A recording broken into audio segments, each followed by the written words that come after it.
முடக்குவாத நோயால் அவதிப்பட்டவர் சிகிச்சைக்கு முன்.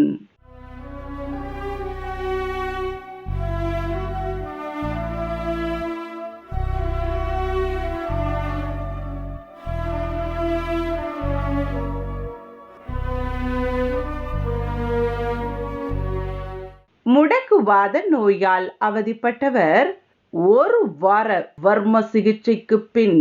சத்யா, எனக்கு 61 இயர்ஸ் ஆகுது. எனக்கு 2 முட்டிலையும் ஆஸ்டோ ஆர்த்ரைட்டிஸ் 4th ஸ்டேஜில் இருக்கேன். நான் பெங்களூரில் இருக்கேன். ஃபஸ்ட்டு நான் டாப் ஆர்த்தோபீடிக்ஸ் கிட்டெல்லாம் போய் காமிச்சதுக்கு அவங்க சொல்லிட்டாங்க, இது 4th ஸ்டேஜ் மேடம், நீங்கள் கண்டிப்பாக சர்ஜரி தான் பண்ணணும் அப்படின்னு சொல்லிட்டாங்க. பட் எனக்கு சர்ஜரியில் உடன்பாடு இல்லை. என்னால் நடக்கவே முடியாதுங்க, நிற்க முடியாது. உட்காந்து எந்திரிச்சேன்னா நான் ஒரு 3 மினிட்ஸாவது என்னை பேலன்ஸ் பண்ணிக்கணும். அவ்வளோ பெயின் இருக்கும்.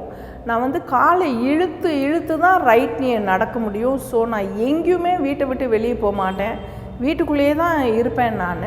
அப்போ நான் ஆர்ஜேஆருக்கு போகலாம். நான் ஒரு வீடியோ பார்த்தேன், ஆர்ஜேஆர் வீடியோ. ஸோ நான் ஆர்ஜேஆருக்கு 1 வீக்கில் ஆச்சரியப்படுற அளவுக்கு என்னால் நடக்க முடியுது. ஃபஸ்ட்டு வலி இல்லை.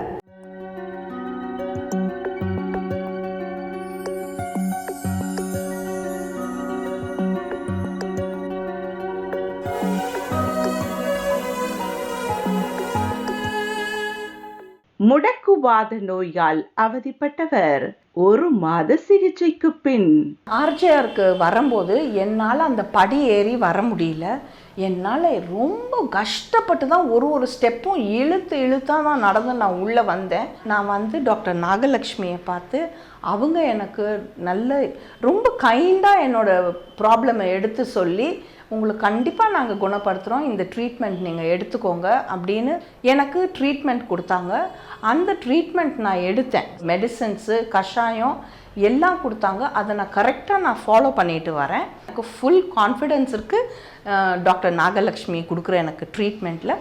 Thank you so much doctor.